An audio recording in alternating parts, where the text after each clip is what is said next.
6:30. All right, perfect. All right, it is 6:30. We'll go ahead and call this meeting to order. This is the Planning and Zoning Commission. It is May 3rd, 2021, 6:30. We're all Council Chambers 101 South Main Street, Joshua, Texas. We will go ahead and announce that we do have a quorum present tonight. And then we'll move on to B, action letter B, for the Citizens Forum. Planning and Zoning Commission invites citizens to speak on any topic. However, unless that item is specifically noted on this agenda, the Planning and Zoning Commission is required under the Texas Meeting Opens Act to limit its response to responding with a statement of specific factual information reciting the city's existing policy and directing that person making the inquiry to visit with city staff about the issue. No commission deliberation is permitted, and each person will have 3 minutes to speak. We do have a public hearing again tonight on the same issue from the last meeting, so we'll hold off on. Is there anybody here who wants to speak on anything other than what was on the agenda? Listen tonight. Same as last. Okay. All right. We'll move on to C. We'll discuss considering possible action on the meeting minutes from April the 5th, 2021 meeting. Did everybody have a chance to look over the meeting? The minutes, excuse me. Yes, sir. I'll entertain a motion. Make a motion to accept these as stated. Second. Second. And all those.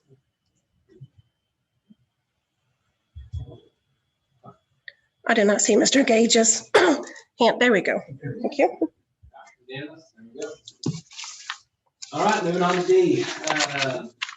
We will open public hearing at 6:31.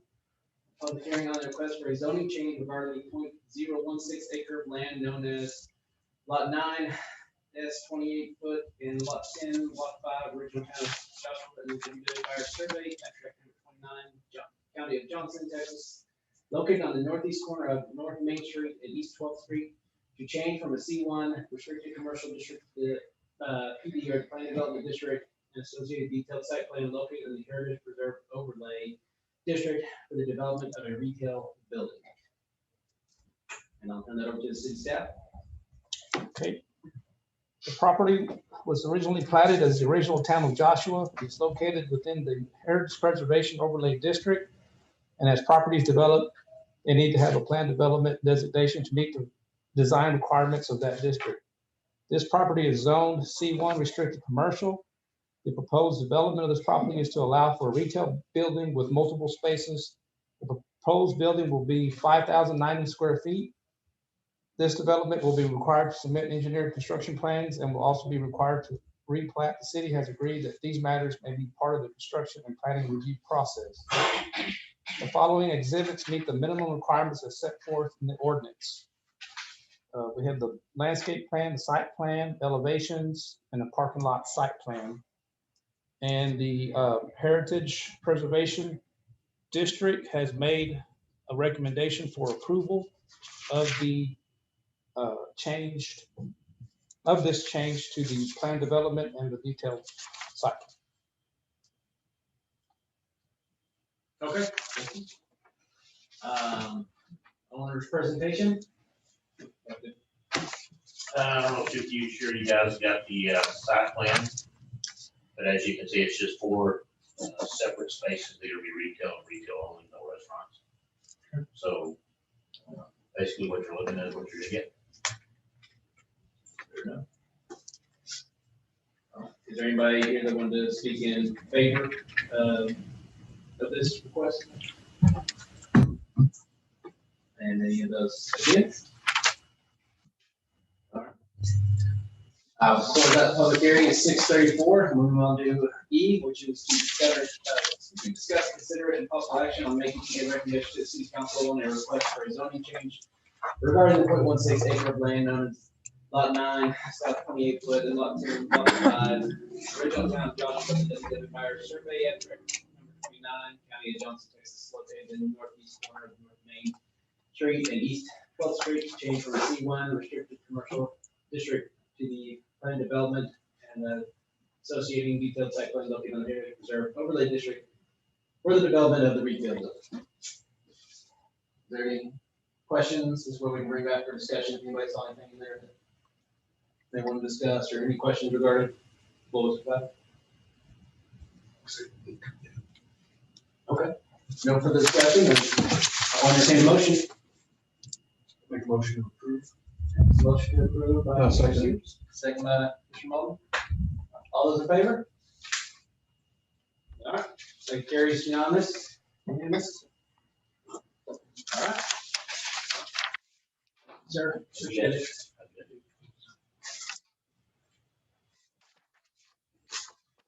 All right, moving right along, and we are on action letter F, and I'll open up another public hearing. It is 6:35. This public hearing is regarding a request to rezone a tract of land in the Eli M. Thompson Survey Abstract Number 827, PR 52, County of Johnson, Texas, and being approximately 46.04 acres of land is locally known as 400 County Road 909. Changes the zoning for the foregoing property from agricultural district to the planned development district to allow for the residential subdivision. And we will turn it over to the staff, I guess, just to update us on this being back. Just a reminder, everybody knows this was from last meeting. We're not gonna do the people talking. No, you're first. Okay. The approximate 46 acre tract of land has never been platted and has been zoned and used for agriculture with a single family residence located on the property. This property is zoned agricultural district. The proposed development of this property is to allow for a planned development of approximately 143 single family lots and 3 open spaces to be served by standard curb and gutter residential streets. A homeowners association will maintain the open spaces as well as the entry signs. The applicant is requesting a planned development district and is meeting most of the requirements of the R1 zoning district with the exception of the lot width and lot size as detailed in the zoning requirement comparison table shown in their proposal. The requirements of the detailed site plan include specific information related to engineering such as drainage and other transportation related issues. Because this property requires to be final platted, the city has agreed that these matters may be part of the preliminary and final platting review process. This request appears to meet the minimum requirements as set forth in the subdivision ordinance with the exception of the lot width and lot size as stated above. Okay. Anything else? I believe the owner's here to answer any questions anybody may have. We will go ahead and turn it down for their presentation. I just wanted to come up and, discuss a little bit about it. It's not a whole lot different than what we looked at last time. We took several of the concerns you guys had with lot size, lot widths, transportation. We met with Mr. Peacock here at the city, discussed transportation through there and then kind of what's going on with that. Again, with the water and sewer guys, they've got plenty of capacity and ability to serve it. Same with the electric guys. I kind of wondered if maybe I'd missed something in the land use master plan and the comprehensive plan. So I went back through and revisited that. And the area here is planned to be low density residential. And it states in the comprehensive plan that all 3 of these detached homes and zonings meet that style. So you've got the acres, which is pretty good size. And then you have the R1 that is 75 and 10,000 square foot minimum. And it also includes patio home, which is 35 foot frontage and like 5,000 square feet. We don't feel like that is what is good for Joshua, and it's not good for us. But we did feel that there was some number in between there that did work for what the spirit of the plan was looking for and what needed to happen to make it a feasible project. So additionally, we looked around at some of the other developments in the community and saw, where are we missing the mark that it's not as good or better. And so we kind of looked at the one on the north part of town, which was been built, and saw how much open space it had, and Heritage over off of Cattle Street, and then these over here behind the high school, kind of start comparing what they have. And we have 3 open spaces, which is over 3 acres worth of area for people to go and save as many trees as we can through that area. There's a 62-inch diameter oak tree up there that we killed a lot altogether to save that tree and a couple of others that are pretty good size. And we did a comparison table. The one on the north part of town, just off of the Old Main Street, has 0.64 acres, or I think it's a little less than that. 0.64, 0.64 acres for that. And the Heritage didn't have any.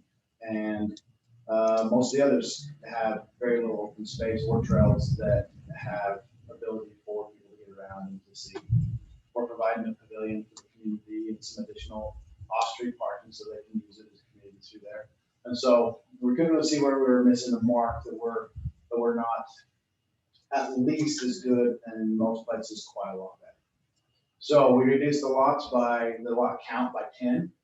As you can see from the comparison table, the average width of the lots is about 71 feet, less than a quarter, about 55, 54 of the lots are 9,000. So we've increased everything from minimum 8 to minimum 9. And about 2/3 of the lots are 9,500 or larger.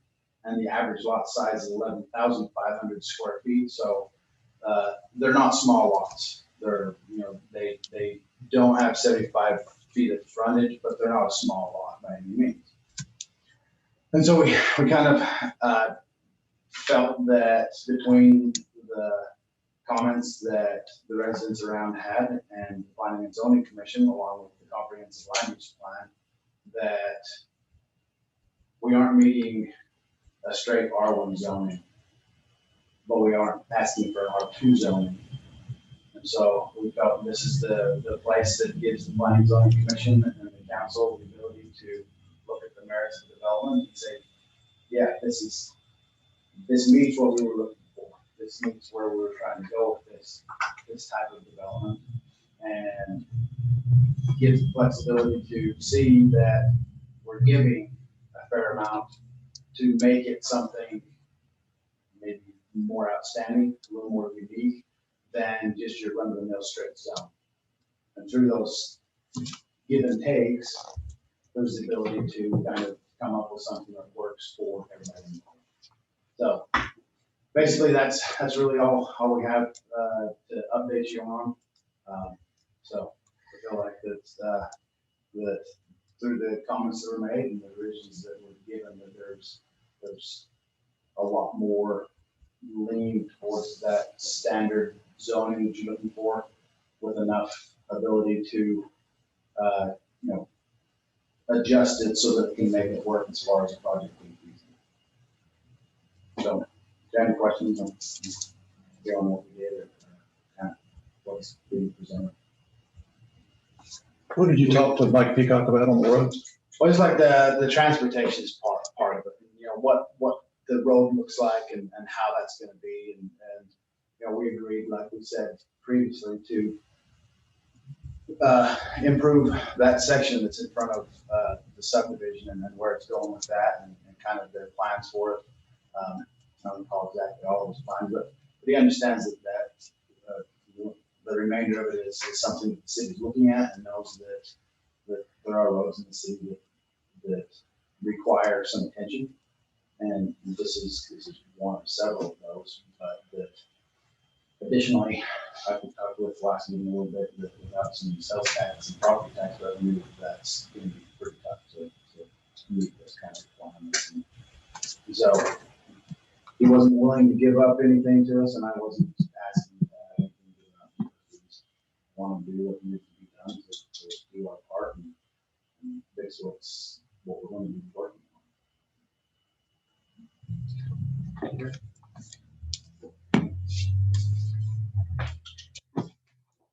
Thank you, appreciate it. And we do have some people that are wanting to speak tonight, so Courtney Coate. That was me. I'm sorry. It was you. Jared Miller. You're coming up and just restate your name and your address for the record, please, and then go ahead, sir. My name is Gerald Miller. My address is 8400 County Road 8400 County Road 1016A. And I and my wife own a piece of property that she questioned to be developed.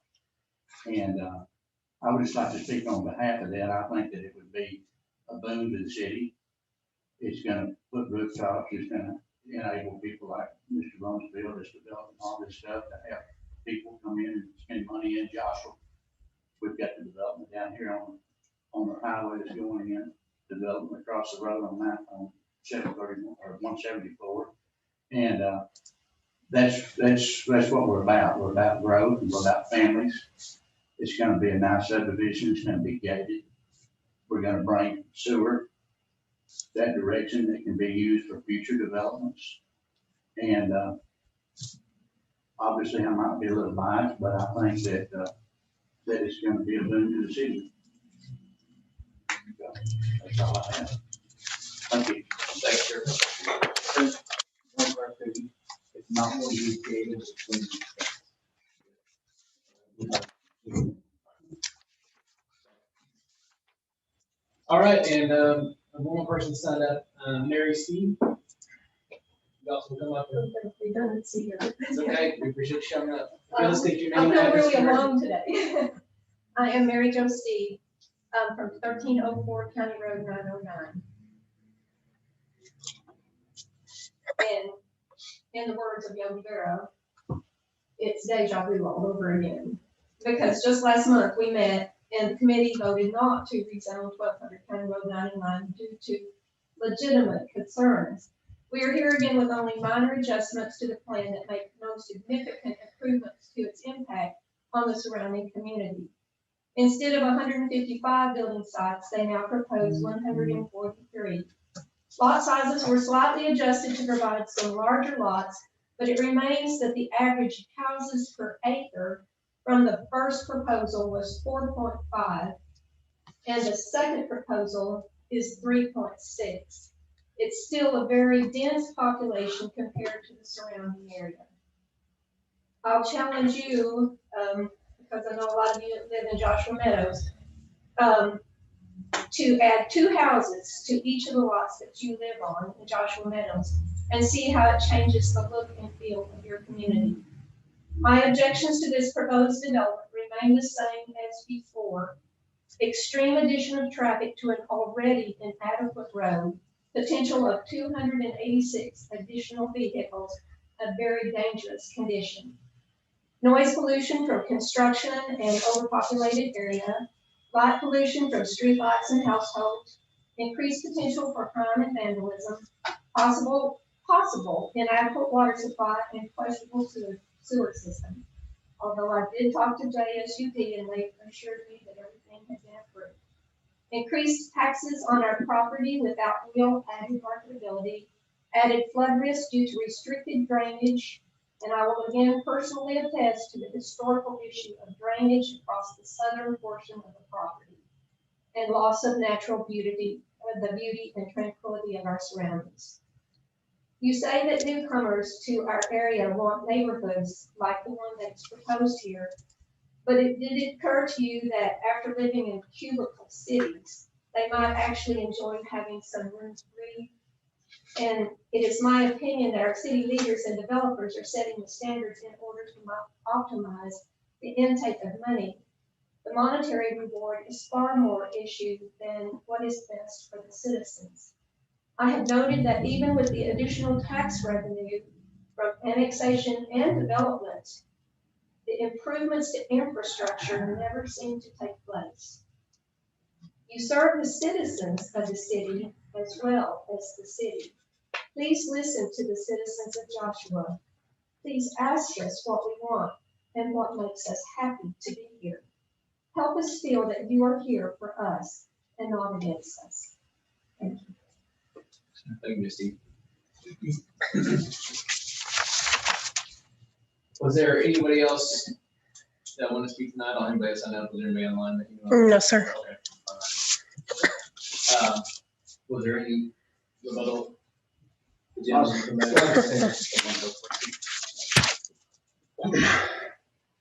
Mrs. Greer very eloquently described what the residents around there are looking for and what the citizens of Joshua are looking for. I appreciate that. The comprehensive master plan that calls for the development of this area and how it's done was created by the city, by the citizens, with the ability for public hearings and comments and those types of things to, as a whole city, not just a small portion of the city, kind of direct the way that they're looking to grow and they want to grow.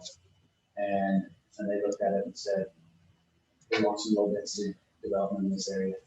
And they also agreed to thresholds of what low density looks like.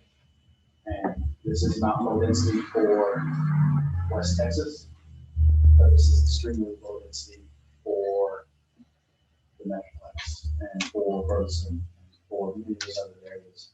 And so it's meeting the spirit of what the citizens wanted when they created the plan and where Joshua wanted. Thank you. All right, with that, I will close the public hearing at 6:50. We will move on.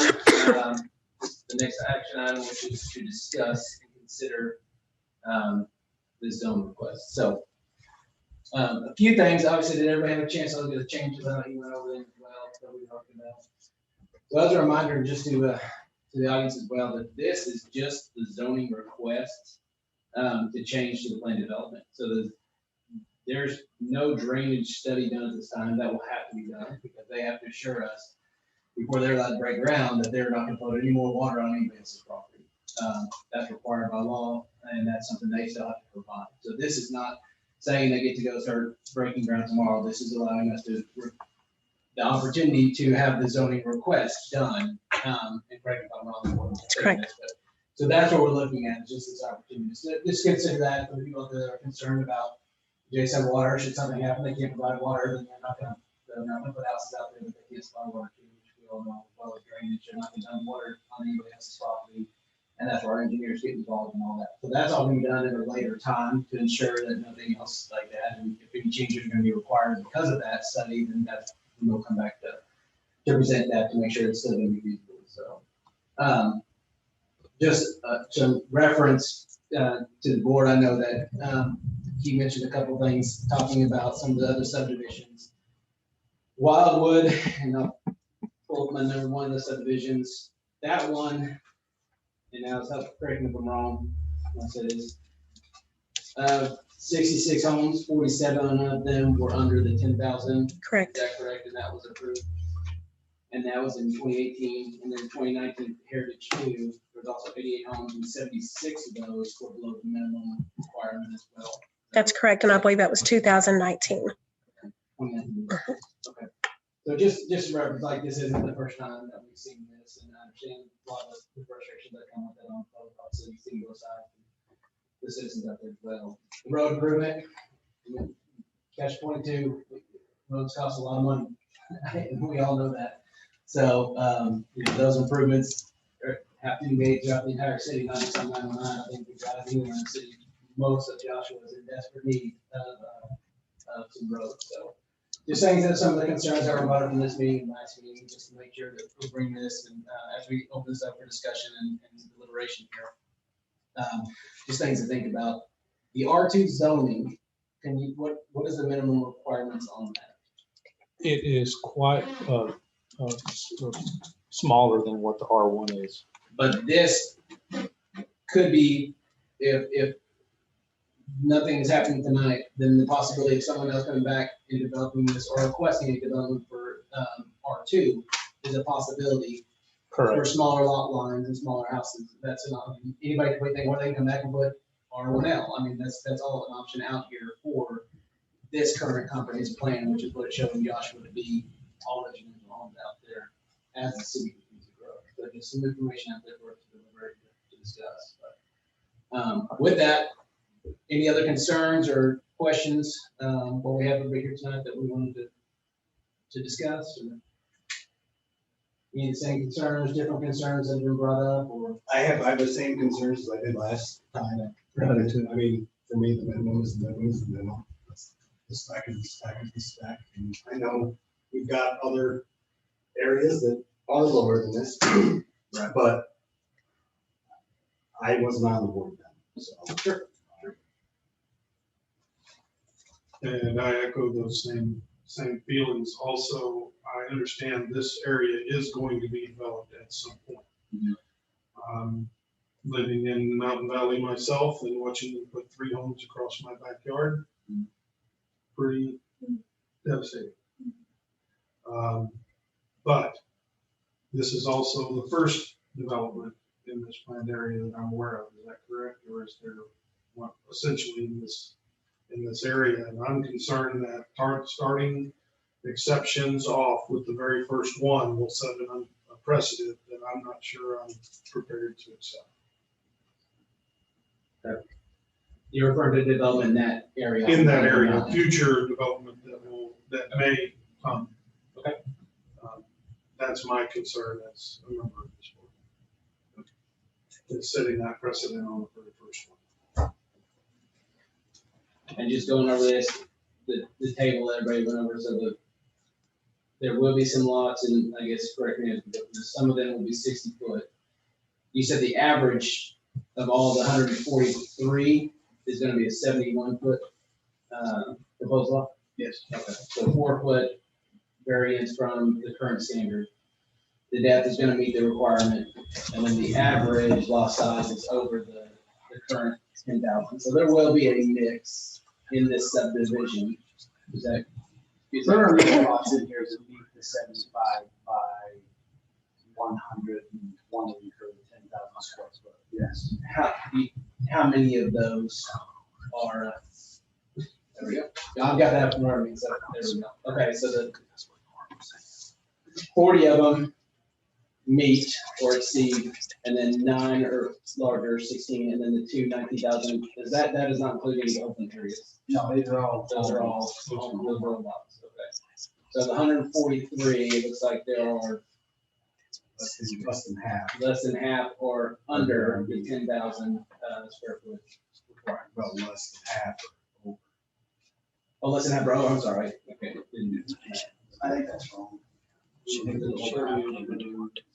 70, Yeah. 72. Looks like 72 are under.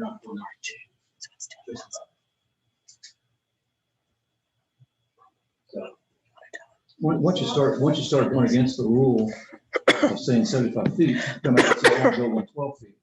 I want to build on 15 feet. Let's stop that. Is there a minimum? Is there a minimum that's going to stop that? Or is it just going to be always just break the rule? You know, we don't care. Whatever you want to do. That's what's bothered me. It's the same thing that bothered me last week. And I do think they could reduce the number of houses and still come within, I'd still be happy. I mean, with what they can make profit wise, but that's just me. I mean, I build myself, so I don't know about that. And I think that they should think about it again, come back, instead of just coming back this way. This feels like a quick answer, and I just don't feel like it's exactly what we should be doing. That's just my personal opinion.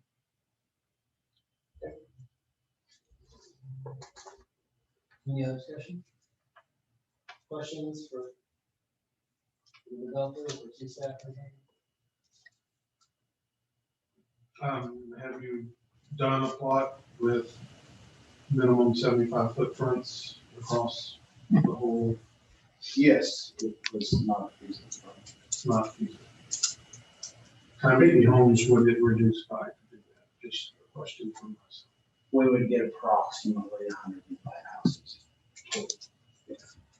The issue is that we're putting in quite a lot of sewer and infrastructure that a good portion of Joshua will then be able to benefit from because it's there. But because of that, we can't build huge lots if it doesn't work out.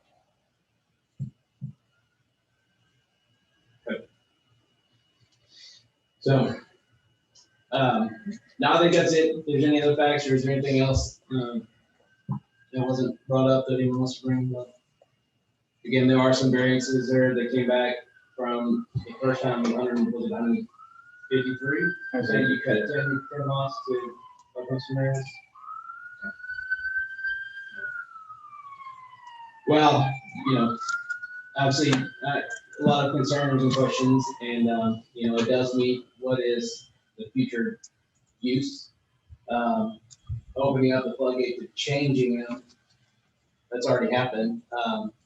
You know, it's a matter of what's gonna appeal to that style, what the requirements are for those houses in that part of town. For Wildwood, if you've driven through there, as well as Heritage, those are already some of the proposed lots, so this isn't the first time we've seen this. It is a lot of houses, but I mean, This, when they're saying the growing pains that people want to see better streets, that comes with a cost, as well as being able to serve, local dining and all that, so we know that growth comes at a cost for everybody. Something that is just part of it, but, other than that, I don't know if there's anybody else has any other concerns or deliberation? No. Then I will go ahead and entertain a motion. I'll make a motion to deny it. Motion to deny by Commissioner Sears, A second. second by Commissioner Jenkins. All those in favor? 1, 2, 3, 4, 5. Carries, and all those who oppose? I have a count of 5 to 2. Is that what you're showing? Okay. Okay. Again, I know development is coming, gentlemen. So All right, we'll move on to the next matter.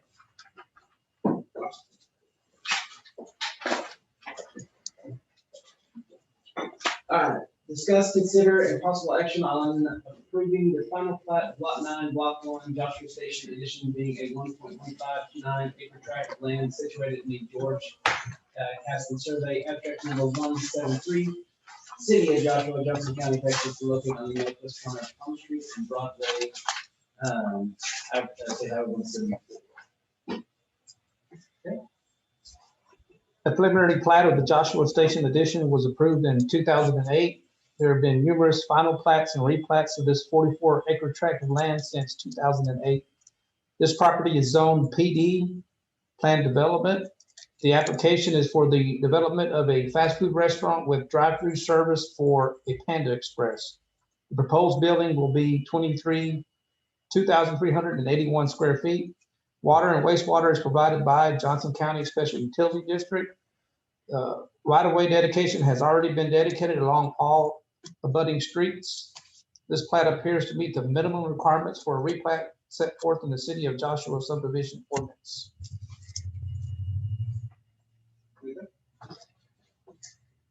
Anybody have a chance to review the final plat? Were there any changes from the preliminary? No. Any questions or any discussion? I'll entertain a motion. make a motion to approve. Motion approved by Commissioner Conlon, A second. second by Commissioner Mulder. All those in favor? It's like 7-0, so no opposed. Okay. With that being said, I think that was it, so we will adjourn at 7:03. Thank y'all. Have everybody know.